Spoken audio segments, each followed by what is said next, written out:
नमस्कार, मैं हूं आपके साथ सोनम राव। की शुरुआत करते हैं। प्रधानमंत्री नरेंद्र मोदी अपने स्वीडन दौरे के दौरान स्वीडन के प्रधानमंत्री उल्फ क्रिस्टन के साथ संयुक्त प्रेस कॉन्फ्रेंस में भाग लिया। इस प्रेस कॉन्फ्रेंस में पीएम मोदी ने क्या कुछ कहा, आइए आपको सुनाते हैं। Your excellency prime minister Krishnan, your excellency Ursula ji, दोनों देशों के डेलीगेट्स, मीडिया के साथियों, नमस्कार। सबसे पहले मैं प्रधानमंत्री कृष्णन से उनके स्नेहपूर्ण स्वागत के लिए हृदय से धन्यवाद करता हूं। कुछ समय पहले मुझे स्वीडन के royal order of the polar star के सर्वोच्च सम्मान से सम्मानित किया गया। ये सिर्फ मेरा सम्मान नहीं है, यह 140 करोड़ भारतवासियों का सम्मान है। यह स्वीडन के हमारे उन सभी साथियों का भी सम्मान है जिन्होंने भारत स्वीडन संबंधों को समृद्ध किया, एक मजबूत आधार दिया। आज के कार्यक्रम में शामिल होने के लिए मैं उर्सुला जी का विशेष आभार व्यक्त करता हूं। स्वीडन और यूरोप के इंडस्ट्रियल हार्टलैंड गोथनबर्ग में आना मेरी यात्रा को विशेष अर्थ देता है। फ्रेंड्स, भारत और स्वीडन के संबंध लोकतांत्रिक मूल्यों, रूल ऑफ लॉ और ह्यूमन सेंट्रिक डेवलपमेंट की मजबूत नींव पर आधारित है। हम दोनों इनोवेशन को विकास का माध्यम मानते हैं, सस्टेनेबिलिटी को अपनी जिम्मेदारी समझते हैं और डेमोक्रेसी को अपनी ताकत मानते हैं। आज की बैठक में हमने इन समानताओं के आधार पर आगे बढ़ने पर चर्चा की। हर क्षेत्र में हमारे बढ़ते सहयोग को देखते हुए हमने हमारे संबंधों को स्ट्रैटेजिक पार्टनरशिप के सूत्र में बांधने का निर्णय लिया। इस पार्टनरशिप के अंतर्गत हम ग्रीन ट्रांजिशन, रक्षा, इमर्जिंग टेक्नोलॉजीज तथा पीपल टू पीपल टाइज जैसे मुख्य स्तंभों पर आगे बढ़ेंगे। फ्रेंड्स, एआई, हेल्थ टेक और ग्रीन मोबिलिटी जैसे हाईटेक क्षेत्रों में हमारे सहयोग का बहुत बड़ा पोटेंशियल है। इस वर्ष भारत में आयोजित एआई इम्पैक्ट समिट में स्वीडन से एक बड़ी बिजनेस डेलीगेशन ने भाग लिया। हम Sweden India technology and AI corridor को मजबूत करने के लिए ठोस इनिशिएटिव्स पर काम करेंगे। दोनों देशों के स्टार्टअप्स और रिसर्च इकोसिस्टम्स के बीच संपर्क बढ़ाने के लिए हम India Sweden science and technology centre बनाने जा रहे हैं। क्लाइमेट चेंज और सस्टेनेबिलिटी, इस पर भी भारत और स्वीडन की सोच में स्ट्रांग कन्वर्जेंस है। Leadership group for industry transition यानी लीड आईटी हमारा साझा ग्लोबल इनिशिएटिव है, जिसके अंतर्गत हम लो कार्बन इंडस्ट्रियल ट्रांसफॉर्मेशन पर बल दे रहे हैं। आज हमने इसके तीसरे चरण पर काम करने का निर्णय लिया। भारत में ग्रीन हाइड्रोजन, सर्कुलर इकोनॉमी और सस्टेनेबल इंफ्रास्ट्रक्चर पर बड़े पैमाने पर काम किया जा रहा है। हम स्वीडन की टेक्नोलॉजी और भारत के स्केल को मिलाकर पूरे विश्व के लिए क्लाइमेट सॉल्यूशंस तैयार कर सकते हैं। भारत और स्वीडन का आर्कटिक रीजन पर सहयोग वैश्विक क्लाइमेट अंडरस्टैंडिंग में महत्वपूर्ण योगदान दे रहा है। फ्रेंड्स, रक्षा के क्षेत्र में हमारा सहयोग निरंतर बढ़ रहा है। स्वीडन की कंपनियों द्वारा भारत में प्रोडक्शन फैसिलिटीज बनाया जाना इस बात का प्रमाण है कि हम बायर सेलर रिलेशनशिप से आगे बढ़कर लॉन्ग टर्म इंडस्ट्रियल पार्टनरशिप की ओर बढ़ रहे हैं।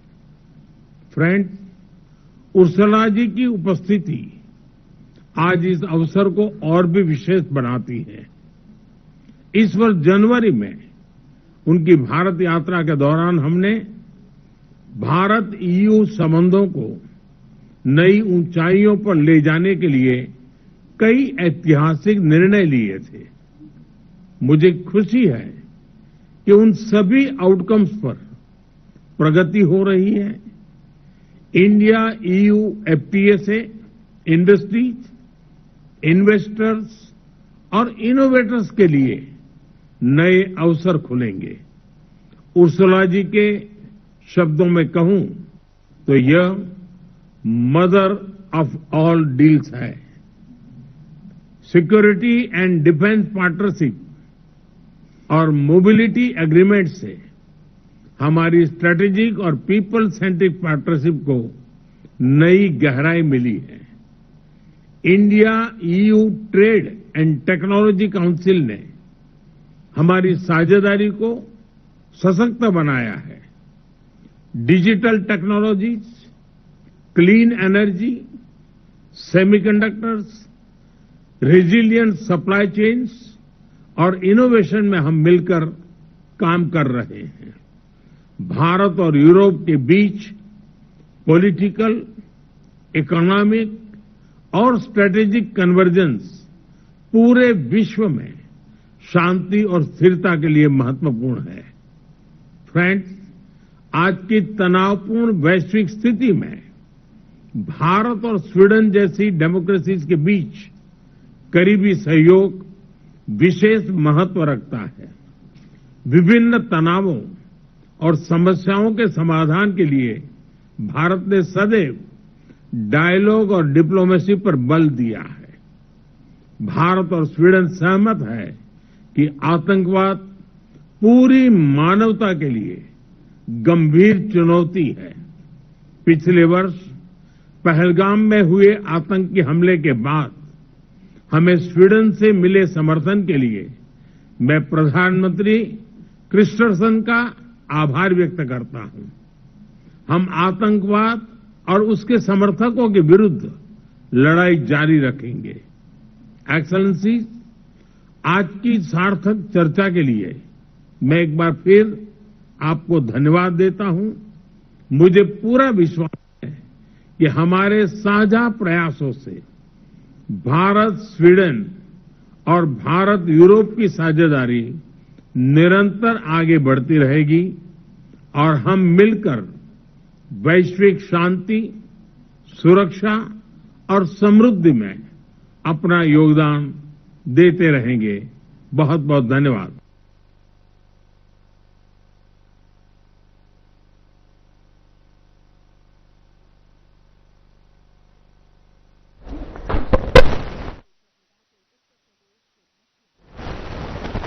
लखनऊ में बेसिक शिक्षा विभाग द्वारा 24,717 अंशकालिक अनुदेशकों का सम्मान समारोह और चेक वितरण कार्यक्रम का आयोजन किया गया, जिसमें सीएम योगी आदित्यनाथ ने शिरकत की है। इस मौके पर सीएम योगी ने कार्यक्रम को संबोधित किया। प्रदेश के अलग अलग जनपदों में, सभी 75 जनपदों में अनुदेशक सम्मान समारोह में उपस्थित प्रदेश सरकार के मंत्रिमंडल के मेरे सभी सहयोगीगण, माननीय जनप्रतिनिधिगण,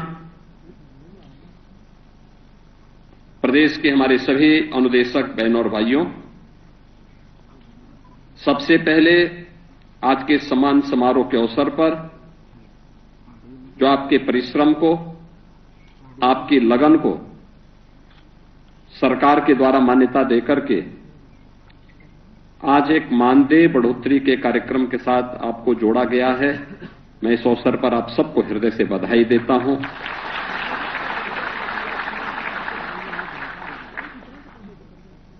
दो 2011-12 में बेसिक शिक्षा परिषद में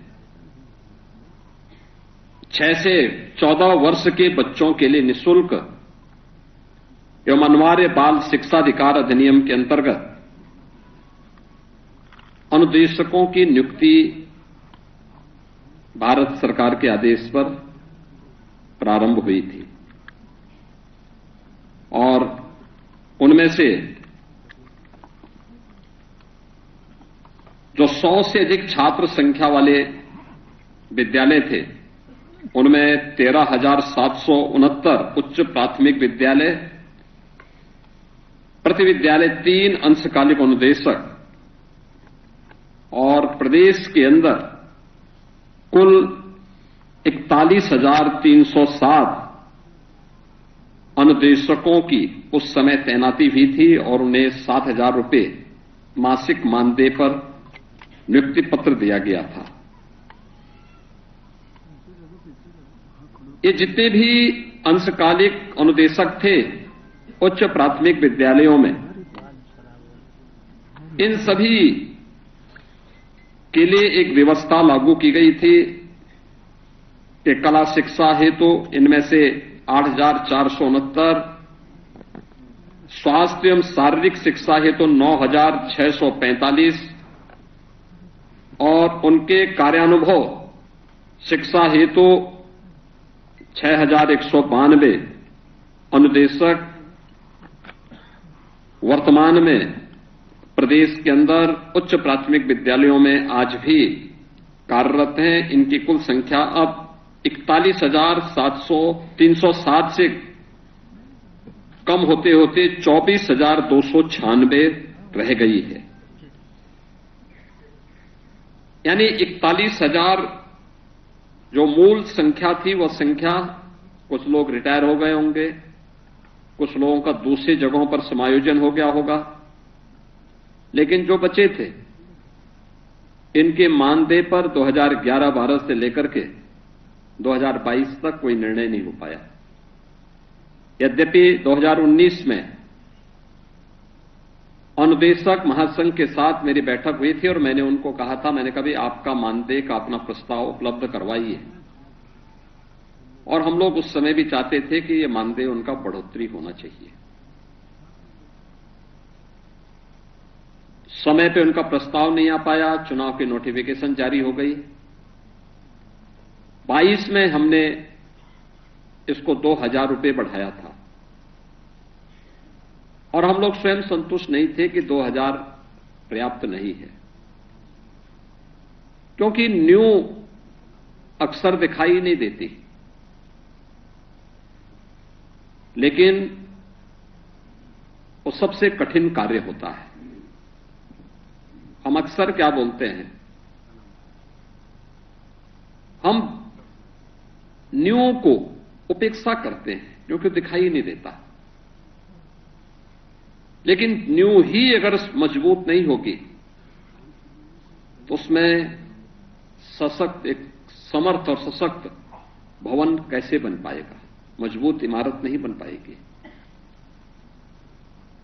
और इसीलिए अनुदेशक हों, शिक्षा मित्र हों, बेसिक शिक्षा परिषद के जुड़े हुए शिक्षकों के मानदेय से जुड़े हुए मामले हों या उनसे जुड़े हुए अन्य बातें हों, हम लोगों का मानना रहा है सम्मानजनक होना चाहिए और उनका कार्य उतना ही गरिमापूर्ण होना भी चाहिए।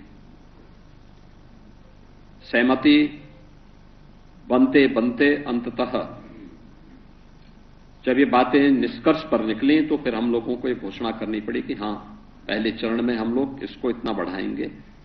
और इसीलिए आज मुझे, जो कि लंबे समय से आपकी मांग थी,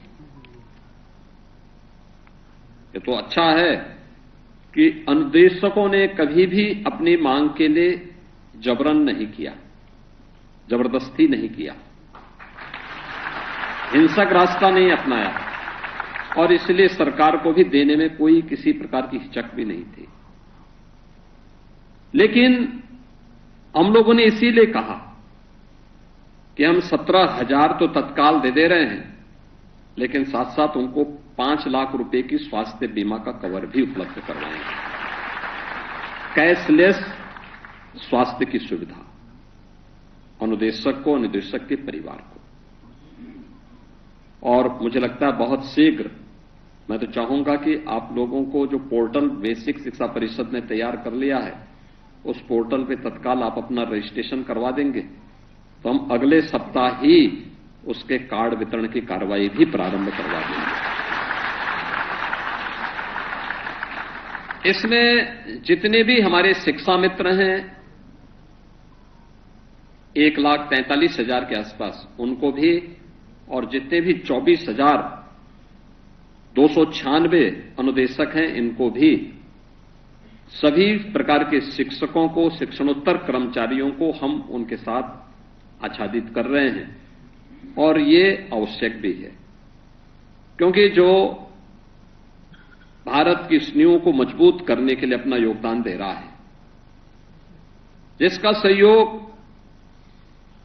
शासन की योजनाओं को ईमानदारी के साथ क्रियान्वित करते हुए हर प्रकार से उसे आगे बढ़ाने के लिए अपना योगदान वो देता है, उसको स्वयं भी सामाजिक सुरक्षा की गारंटी होनी चाहिए, उसको स्वयं भी स्वास्थ्य सुरक्षा की गारंटी होनी चाहिए। और स्वास्थ्य सुरक्षा की गारंटी के लिए ही एक कैशलेस स्वास्थ्य की सुविधा 5 लाख की भी हम सभी अनुदेशकों को प्रदान करने जा रहे हैं। और इसके लिए मैं चाहूंगा कि जो पोर्टल विकसित किया है, तत्काल बेसिक शिक्षा परिषद इस कार्य को तेजी के साथ आगे बढ़ा देगी। तो अगले सप्ताह ही एक बड़े समारोह के साथ हम लोग कार्ड वितरण की कार्रवाई को भी तेजी के साथ आगे बढ़ा देंगे। और मुझे लगता है कि ये आज की आवश्यकता है और इस कार्यक्रम को हम तेजी के साथ आगे बढ़ाने का कार्य भी करेंगे। सबसे बड़ी बात यह है वो संवेदना की है, जो संवेदना 2011-12 में नियुक्ति के बाद शासन की जुड़नी चाहिए थी। 11-12 के बाद, 11 वर्ष के बाद मानदेय केवल हमारी सरकार बढ़ा पाई थी 2,000 रुपये, और 22 के बाद फिर 26 में आज फिर से हम लोगों ने इस मानदेय की बढ़ोतरी के साथ आज आपको यहां पे चेक भी वितरित किए हैं और तत्काल इसको लागू भी कर दिया है। पैसा आपके अकाउंट में मिल जाएगा। इसके साथ ही कैशलेस की सुविधा भी इसके साथ जोड़ दी गई कि आप इसका रजिस्ट्रेशन करवा दें।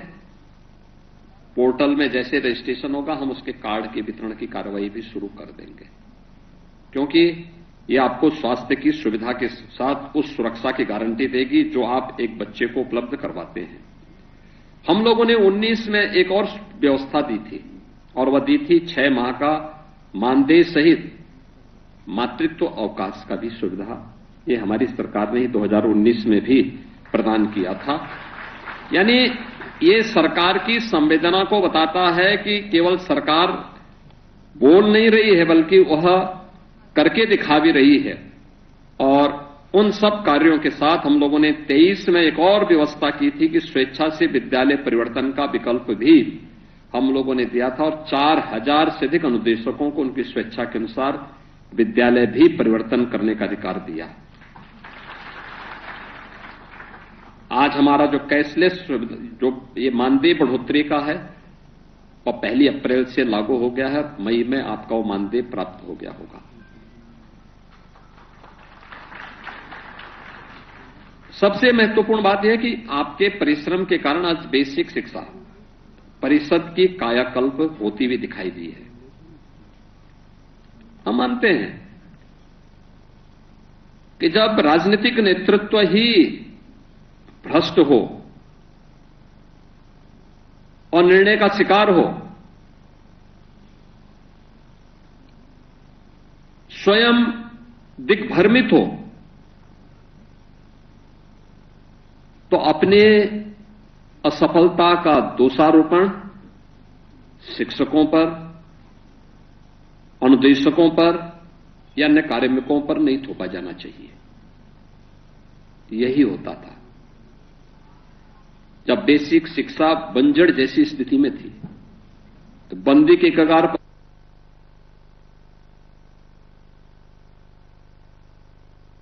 पहले आप ये बताइए कि आपकी सेवा का हम क्या करेंगे।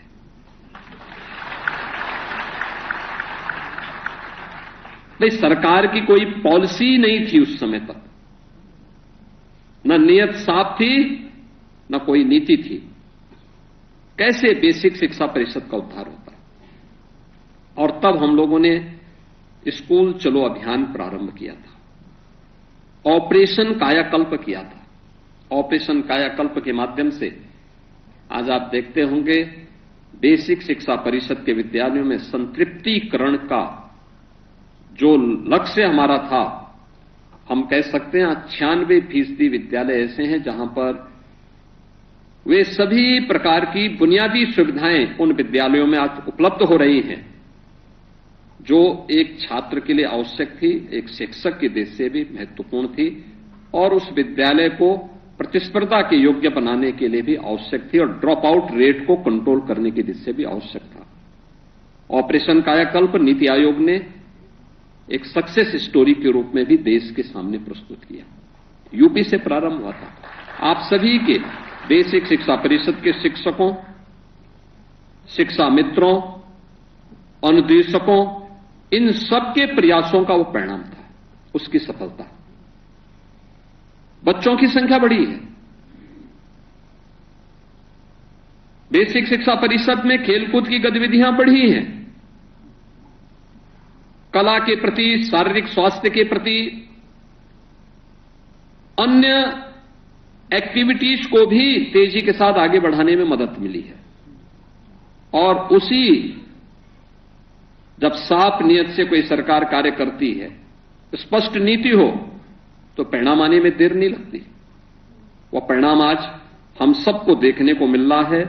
और मैं इस बात को अक्सर देखता हूं कि प्रदेश के अंदर जो ड्रॉप आउट रेट था लगभग 17-18% के आसपास था। यानी 100 में से हर 17-18 बच्चे ऐसे थे जो असमय स्कूल छोड़ देते थे। और आज हम इसको घटाते घटाते 3 तक पहुंचाने में सफल हुए हैं और हमारा मानना है इसको 0 तक पहुंचाना चाहिए। हर बच्चा पढ़ेगा तब प्रधानमंत्री जी के विकसित भारत और आत्मनिर्भर भारत के सपने को साकार हम कर पाएंगे।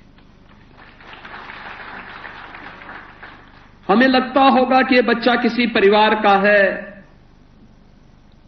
एक परिवार छोड़ भी देगा तो क्या होने जा रहा है? नहीं, इसका प्रभाव पूरे समाज पे पड़ता है।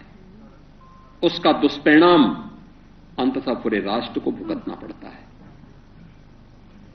आप देख रहे होंगे ना, युद्ध तो अमेरिका और ईरान के बीच हो रहा है, लेकिन क्राइसिस पूरी दुनिया के अंदर पैदा हुई है। युद्ध 2 देशों के बीच में पश्चिम एशिया में हो रहा है,